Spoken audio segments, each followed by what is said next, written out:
Então vamos lá, Wesley. E me tira uma dúvida. Existem algumas vantagens tributárias ou algum tipo de subsídio para você estar comprando o seu veículo elétrico? Você saberia me dizer alguma coisa num contexto talvez regional aqui para Florianópolis, Santa Catarina ou até mesmo nacional? Vamos lá.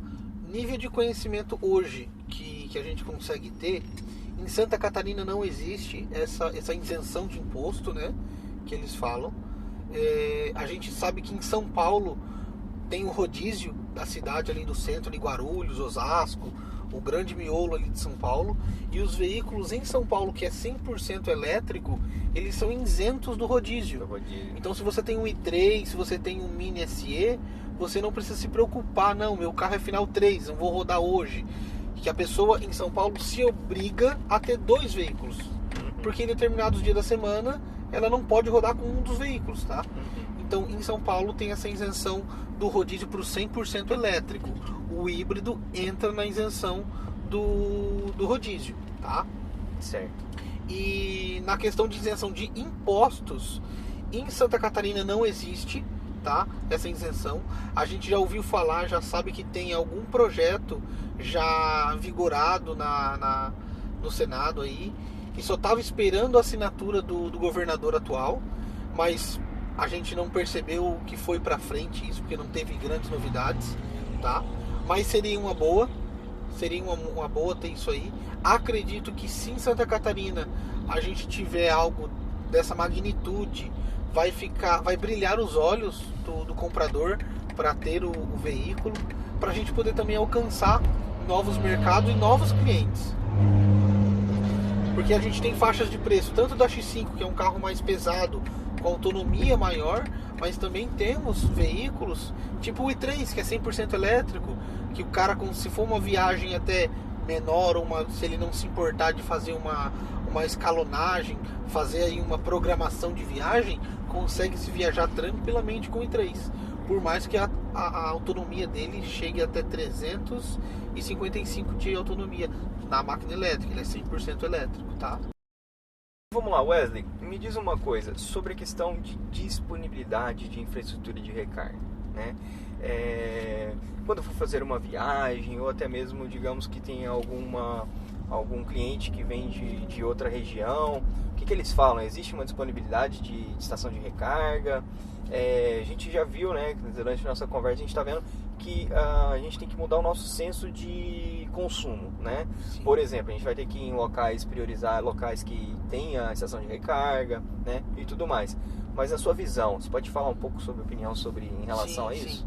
De todas as perguntas, essa pra mim é a melhor da gente trocar ideias. A gente não pode nunca debater, porque vamos analisar o mercado, vamos voltar lá para 1970. Era aqueles motores V6, V8, e não existia postos de combustível a toda esquina, tá?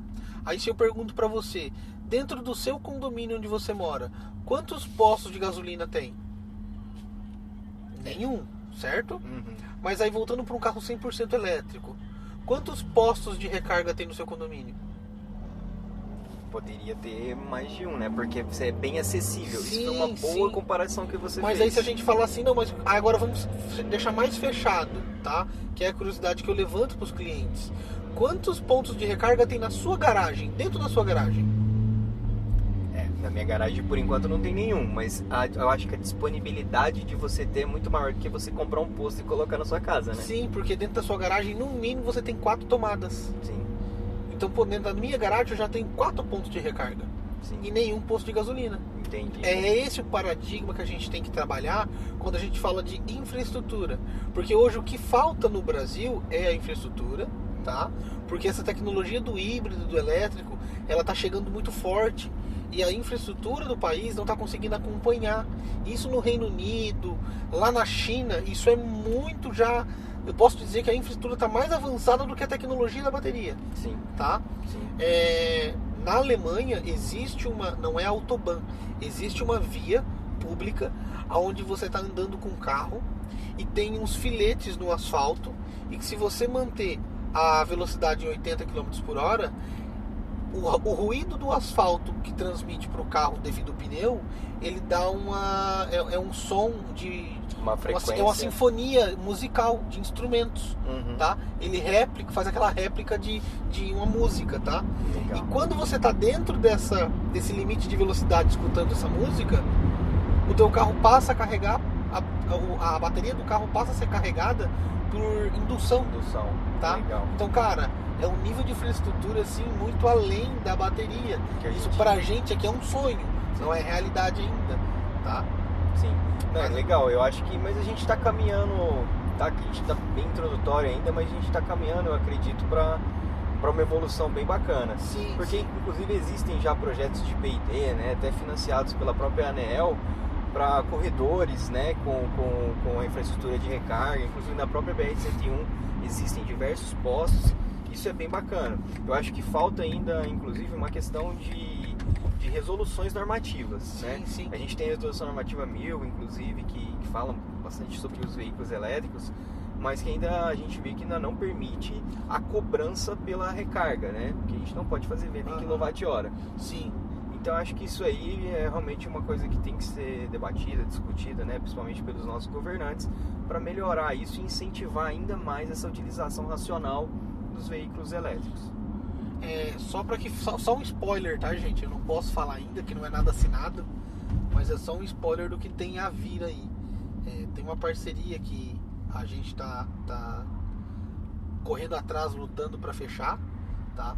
E se a gente conseguir fechar uma parceria dessa, a gente vai aumentar o nível de conscientização dos clientes, de pegar um carro e fazer uma viagem de Florianópolis até Lages, tá? Sem se preocupar não, aonde que eu vou ter um posto de recarga. O meu carro eu não consigo recarregar muito pelo eixo traseiro, porque eu não pego muita descida, é um trecho mais plano ou mais morro. Então vai ter alguma coisa nesse sentido aí mais pra frente, que nós, Top Car aqui de Florianópolis, estamos tentando fazer essa aquisição, esse fechamento. Mas por hora não posso comentar mais que isso, é mais um spoiler pra vocês aí. Legal. Acompanhem os nossos canais, pessoal. A gente vai trazer todas essas informações, essas novidades pra vocês, bem atualizadas quando sair. Bom?